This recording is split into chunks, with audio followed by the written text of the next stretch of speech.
We just got ourselves a huge amount of information for WWE 2K22 MyGM Mode. So we're gonna be breaking it down 10 plus changes and brand new details and additions to this mode, alongside some extra things that you guys might have missed from all of the recent reveals. Make sure to have those notifications turned on to always be up to date on WWE 2K22, and let's get right into it. One of the big things for MyGM are the power cards that we are able to use depending which general manager we choose. Each GM and brand have a unique power card only they have access to, but you will start with a specific one, again depending who you choose. For Adam Pearce, we get to see one of these power cards. It is the Instigator, which increases the levels of all active rivalries by 1. If you decide to start GM with Sonya Deville, she has the A Superstars GM power card, which raises the entire roster morale by plus 15. There is many more power cards that will come into play and that you will be able to unlock and switch up. As a general manager, of course, the budget is going to be very important. You will need to be cautious of it, otherwise you're going to fail at booking next week's show the best that it can be. You need that high budget in order to be able to buy off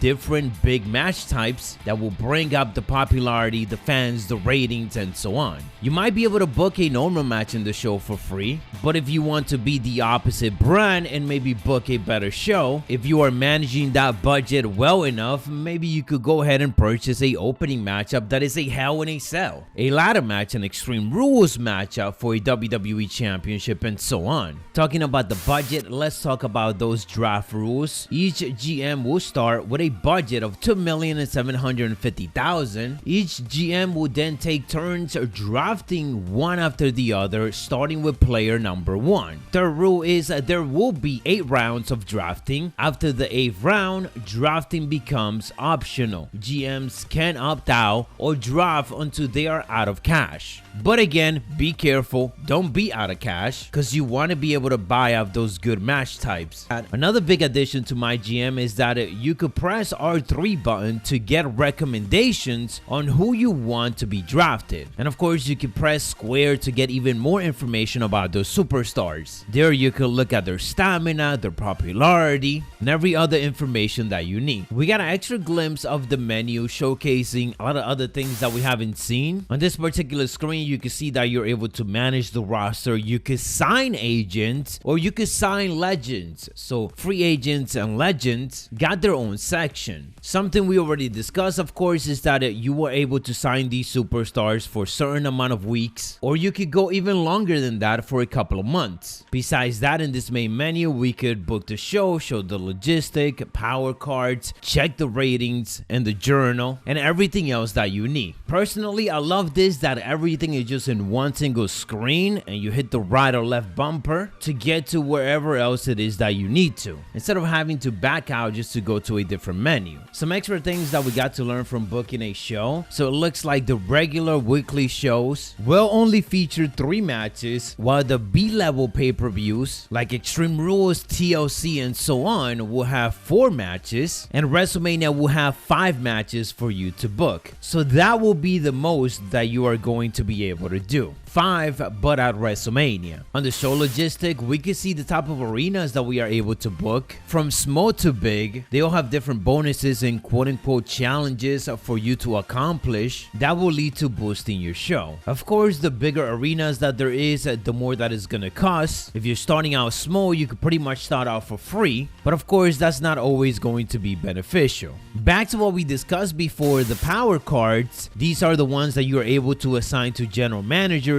and there is a lot of them to choose from, which also costs you money. Fixed match costs $15K. It guarantees that the chosen superstar will win their match this week. Injury rehab 3. It reduces injury time for one superstar by 3 weeks. This is going to be helpful, of course, if you're booking a certain superstar almost every single week. In high profile matches, their stamina is going to go down, so you're gonna need to help him out in that health department. There is a health spot in which you can send the superstar chosen to a top spot to recover 18 more stamina for that particular week. They will be busy that week and you won't be able to book them for that show, but the following week they're going to be ready to go. There's also Superstars Training, Birth of Legends, Instigator, which we already discussed before, and a very interesting one, the free arena booking, which could certainly come in handy if you're trying to book a massive show with a lot of the crazy match types that will cost a lot of money, so you're trying to save by not having to pay the arena with this power card. Something expanded on which the commissioner goes, these are the challenges that Triple H is going to give you, and if you accomplish them you will get that extra bonuses. If you complete that, then you get the extra reward. You will get injury rehab number 3, which is great because it means that you don't need to buy it. It also looks like you could promise Walter an exclusive title rematch against Rey Mysterio. Please give me that matchup now. I need to see it. In regards to the morales, it was indicated how if you book a certain superstar for multiple weeks, even though they need the rest, they might risk of getting injured, you could take them to that breaking point where they will want to be traded to a different brand or they will like to leave. So their morale is going to be extremely low, and your job is to fix it by either using a power card, giving them a week off, putting them on rehab, or giving them a health spot day, or again there's going to be a major decrease to their morale. For the spectator mode, of course, this is going to be a huge thing to MyGM. There's a lot of awesome camera angles that we are able to use and of course even be involved in as the manager. But I won't lie, it is disappointing that the spectator mode is exclusive to MyGM.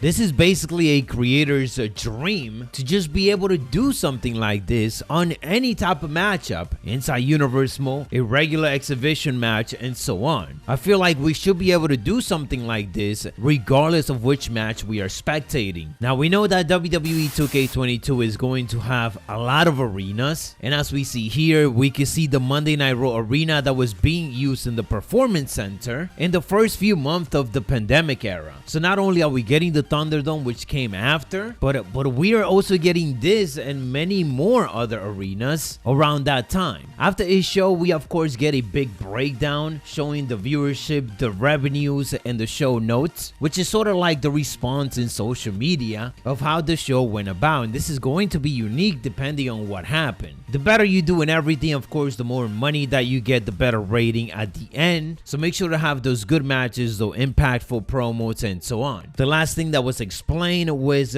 very self-explanatory. What is the goal of GM? Well, the goal is to get to WrestleMania and have the best show all around, finish up all those rivalries, give us all those crazy match types, spend as much money as you can to have the best possible show and potentially beat the opponent. By the way, they made sure to showcase that this was running on 60 frames per second. Last thing I want to mention is that we did get a brand new look at Triple H and Natalya with Jim Neidhart. We are of course still waiting for more roster confirmations. Hopefully that is something we get very soon, especially after today's reveal. I will of course keep you guys fully up to date on it, so make sure to have those notifications turned on. Stay savage, and I'll catch you on the next one.